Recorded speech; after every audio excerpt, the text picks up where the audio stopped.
నా ఇంట్లోనే నన్నొక దోషిలా చూస్తున్నారు.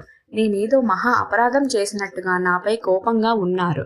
వారెవరో కాదు, నా కొడుకు, కోడలు. నా భార్య 5 ఏళ్ల క్రితమే అనారోగ్యంతో కాలం చేసింది. నా కుటుంబ సభ్యులు వారిద్దరే. నేను అంత కాని పనేదో ఖచ్చితంగా చేసే ఉంటానని ఎవరన్నా అనుకుంటారు. నా గురించి 4 ముక్కల్లో చెప్పుకోవాలంటే నన్ను అందరూ నాయుడు మాస్టారు అని గౌరవంగా పిలుస్తుంటారు.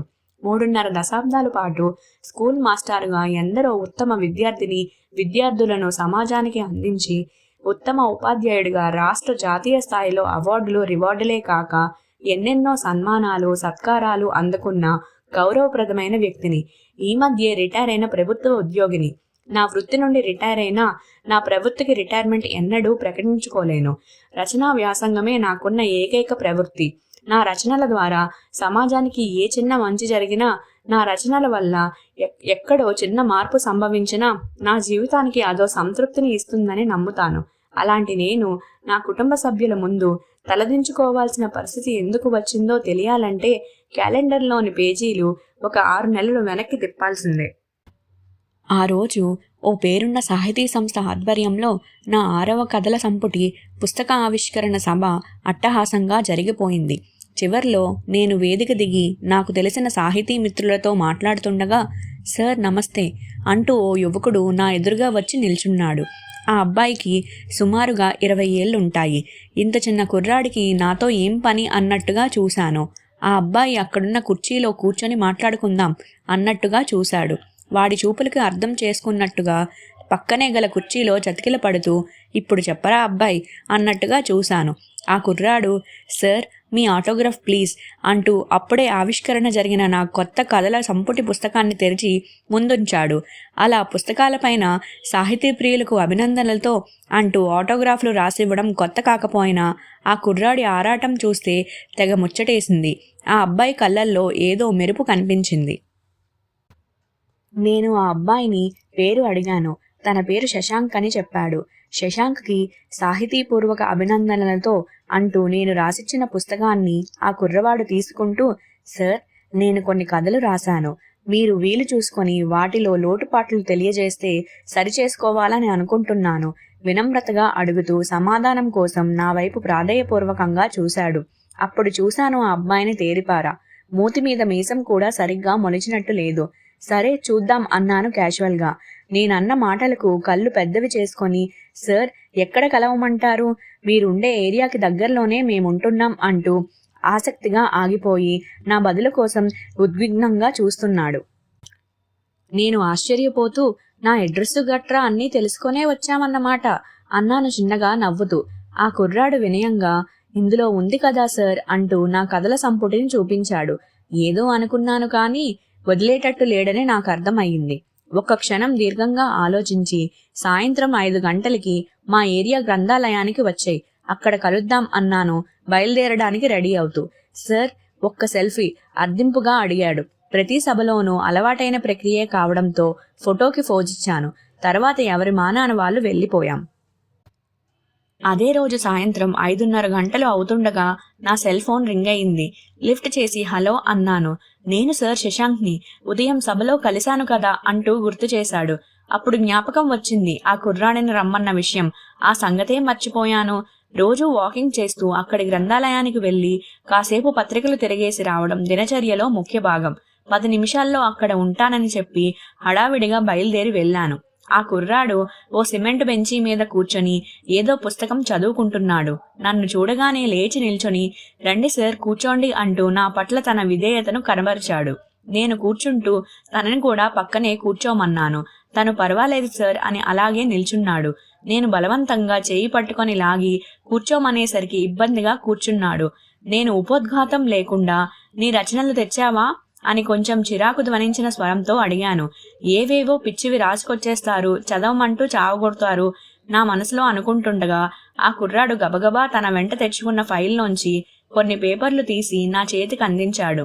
తెల్లటి పేపరు మీద నల్లటి అక్షరాలు కుదురుగా ఉండి ముత్యాల్లా కంటికి ఇంపుగా కనిపిస్తున్నాయి.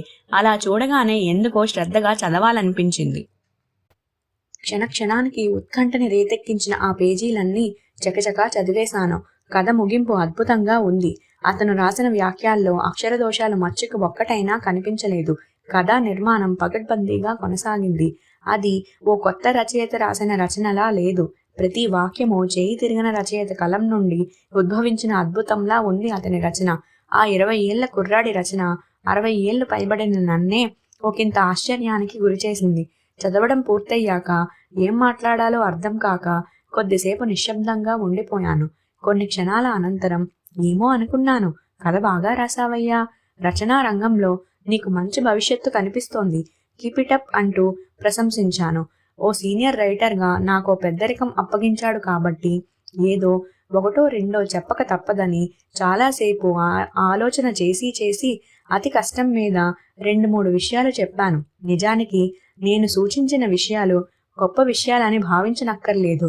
ఆ పేపర్లు వాడికి ఇచ్చేశాను. వెంటనే ఇంకొక కథ తీసి ఇచ్చాడు. ఎన్ని రాసావేంటి అని నివ్వెరపోతూ అడిగాను. ఓ 6 కథలు దాకా ఉన్నాయి సార్ అన్నాడు వినయంగా. అవన్నీ ఇక్కడ చదవడం వీలు కాదు గాని ఇంటికి తీసుకువెళ్ళి చదువుతాను. రేపు ఇదే టైంకి ఇక్కడికి వచ్చేయ్ అని కుర్రాడిచ్చిన రచనలతో ఇంటికి వచ్చేశాను. ఇంటికి వచ్చిన వెంటనే ఆ కుర్రాడి రచనలన్నిటినీ ఏకబిగువున చదివేశాను. కథలన్నీ ఒకదాన్ని మించి మరొకటి ఉన్నాయి. ప్రతి రచనలోనూ పరిణతి కనిపించింది. వాడి రచనలన్నీ చదవగానే నాకో విషయం బోధపడింది. వాడు ఏదో ఒక రోజు ఖచ్చితంగా గొప్ప రచయితగా సాహితీ సామ్రాజ్యాన్ని ఏలుతాడని గట్టి నమ్మకం కుదిరింది. అనుకున్నట్టుగానే ఆ మరుసటి రోజు సాయంత్రం వచ్చాడు శశాంక్. ఈ కథని ఏ పత్రికలకు పంపించాలో, ఏ పోటీలకు పంపించాలో సవివరంగా చెప్పాను. కథల హడావిడిలో పడి అంతవరకు ఆ అబ్బాయి గురించి ఏ వివరమూ అడగలేకపోయాను. అప్పుడు అడిగాను. అమ్మా నాన్నలకు తానొక్కడనేనని చెప్పాడు. ఇంజనీరింగ్ 2వ సంవత్సరం చదువుతున్నానని, తనకి కాలేజీ, నాన్నకు ఆఫీసు దూరం అవుతున్నాయని, విజయనగరం నుండి విశాఖపట్నం వచ్చేశామని, దగ్గరలోనే ఓ అపార్ట్మెంట్లో అద్దెకి ఉంటున్నామని చెప్పాడు. రోజు రోజుకి మా మధ్య బంధం బలపడసాగింది. రోజు సాయంత్రం లైబ్రరీ ఆవరణలో కలుసుకోవడం మా దినచర్యలో ముఖ్య భాగం అయిపోయింది. ఒక్కోసారి నా కథలకు మలుపులు ముగింపులు ఎలా ఇవ్వాలో అర్థం కానప్పుడు శశాంక్ని అడగడానికి మొహమాట పడేవాణ్ణి కాదు. నిత్యము మా మధ్య సాహిత్యం పైన అనేక చర్చలు నడుస్తూ మా బంధం స్నేహబంధంగా దినదిన ప్రవర్ధనమానంగా సాగిపోతుంది. ప్రాచీన సాహిత్యం మొదలుకొని నేటి ఆధునిక సాహిత్యం వరకు మా చర్చలు కొనసాగేవి. ఒకరోజు శశాంక్ చాలా మూడీగా కనిపించాడు. విశేషమేంటని అడిగాను. సాహితీ వ్యాసంగంలో పడి చదువుకోవట్లేదని మా ఇంట్లో ఒకటే గొడవ సార్ అన్నాడు బాధగా. వాళ్ళు చెప్పింది నిజమే కదా శశాంక్. సాహిత్యమే జీవితం కాకూడదు, జీవితంలో ఒక భాగం మాత్రమే అన్నాను నచ్చజెప్పిన ధోరణిలో. గురువుగారు, మీరు కూడా మా అమ్మా నాన్నలాగే మాట్లాడుతున్నారు. రోజు ఖచ్చితంగా 2 గంటలు నా చదువుకు కేటాయిస్తున్నాను. చాలదా? ఇప్పటి వరకు జరిగిన అన్ని సెమిస్టర్లోనూ ప్రథమ శ్రేణిలో ఉత్తీర్ణత సాధించాను అంటూ తన ఆవేదనను వ్యక్తపరిచాడు. అది సరే, ముందు సాహిత్యానికి ఎంత సమయాన్ని కేటాయిస్తున్నావో అది చెప్పు అంటూ ఆసక్తిగా అడిగాను. 8 గంటలు సార్ అంటూ చెప్పున బదిలిచ్చాడు శశాంక్. అది సంగతి. మీ వాళ్ళు గొడవ చేస్తున్నారంటే చెయ్యరు. ఆ ఇంజనీరింగ్ చదువు సమయాన్ని సాహిత్యానికి ఇచ్చే గంటల్ని చదువుకి మార్చుకో. అప్పుడు ఏ గొడవ ఉండదు. అదే ఆచరణీయం, ఆమోదయోగ్యం, సరైన జీవన మార్గాన్ని ప్రబోధిస్తున్నట్టుగా సూచించాను. లేదు గురువుగారు, కాలేజీకి నిద్రకి 6 గంటల చొప్పున ఆవిరైపోతున్నాయి. సాహిత్యానికి ఆ మాత్రం సమయాన్ని కేటాయించకపోతే నా మనసులో ఏదో తెలియని వెలితి. సాహిత్యాన్ని చదవడమో రాయడమో చేస్తూ ఉంటే అది మాటల్లో చెప్పలేని అనుభూతి, అంతులేని ఆనందం దొరుకుతాయి సార్. ఇదో వ్యసనమైపోయింది ఉద్వేగంగా అన్నాడు నన్ను కన్విన్స్ చేస్తున్న ధోరణిలో. సాహిత్యం పేరిట ఇక మీద వాడి విలువైన సమయాన్ని వృధా చేయకూడదని దృఢంగా నిశ్చయించుకున్నాను. నేను కావాలనే ఆ మరుసటి రోజు గ్రంథాలయానికి వెళ్ళలేదు. శశాంక్ ఫోన్ చేశాడు. ఒంట్లో నలతగా ఉందని అబద్ధం చెప్పాను. నేను వెళ్ళలేనందుకు వాడి గొంతులో బాధ స్పష్టంగా కనిపిస్తోంది. ఆ మరుసటి రోజు కలిసాం. కాసేపు సాహితీ సంగతులు మాట్లాడుకున్నాం.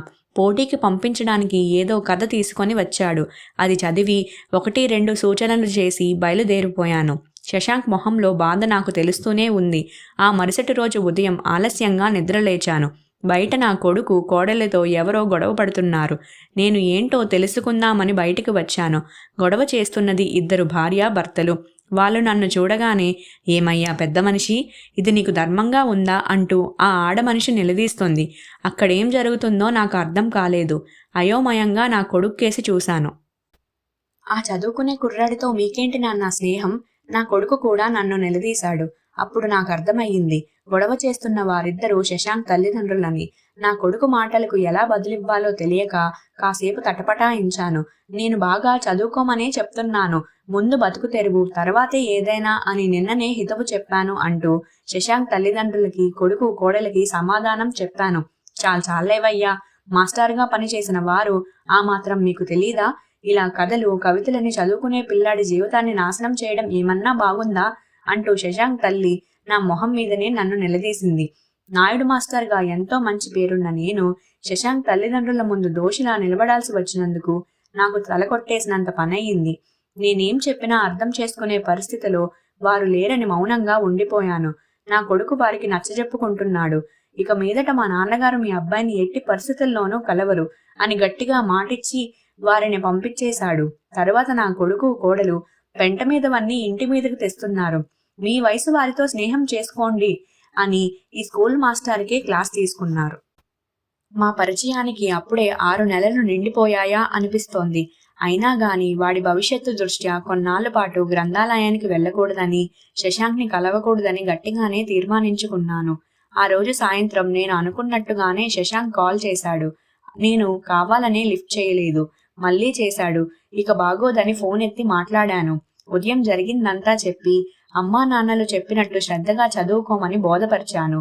శశాంక్ సరే అంటూ తన తల్లిదండ్రుల తరపున నాకు క్షమాపణలు చెప్పాడు. శశాంక్ గొంతులో నీరస, నిస్పృహలు కొట్టొచ్చినట్టు కనిపించాయి. వాడి మనసుకి కష్టంగా అనిపించినా అస్తమానం ఫోన్లు చెయ్యొద్దని సున్నితంగా చెప్పేశాను. నా మాటలకి వాడి గొంతు మోగబోయినట్టుంది. చివర్లో మళ్ళీ చెప్పాను, సాహిత్యాన్ని కొన్నాళ్ళు పక్కన పెట్టి క్లాసు పుస్తకాలు బుద్ధిగా చదువుకోమని. వాడేమీ మాట్లాడలేదు. నేను ఉంటాను అని తన బదులు కోసమైనా చూడకుండా కాల్ కట్ చేసేశాను. నా మనసుకి బాధగా ఉన్నా అలా నిర్లక్ష్యంగా ఉంటేనే వాడు ఇక మీదట నాకు కాల్ చేయడం మానేస్తాడని ఆ విధంగా ప్రవర్తించాల్సి వచ్చింది. ఆ తర్వాత 4 రోజులైనా వాడి దగ్గర నుండి ఎటువంటి ఫోన్ గానీ మెసేజ్ గానీ రాలేదు.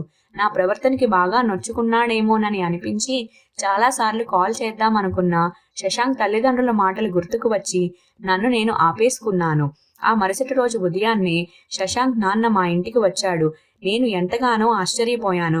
మనం ఏదైనా బలంగా తలుచుకుంటే అందుకు సంబంధించినది తప్పక ఎదురవుతుందని విన్నాను. అతను చాలా బేలగా, వేదనగా కనిపిస్తున్నాడు. అతని కళ్ళు కాంతివిహీనంగా లోనికి చొచ్చుకుపోయి దైన్యంగా ఉన్నాడు. అతన్ని చూడగానే మీ వాడు ఇప్పుడైనా బుద్ధిగా క్లాసు పుస్తకాలు చదువుకుంటున్నాడా అడిగాను భయంగా. అతను నా మాటలకు కళ్ళ నీళ్లు పెట్టుకుంటూ నా గుండెలు పగిలే వార్త చెప్పాడు.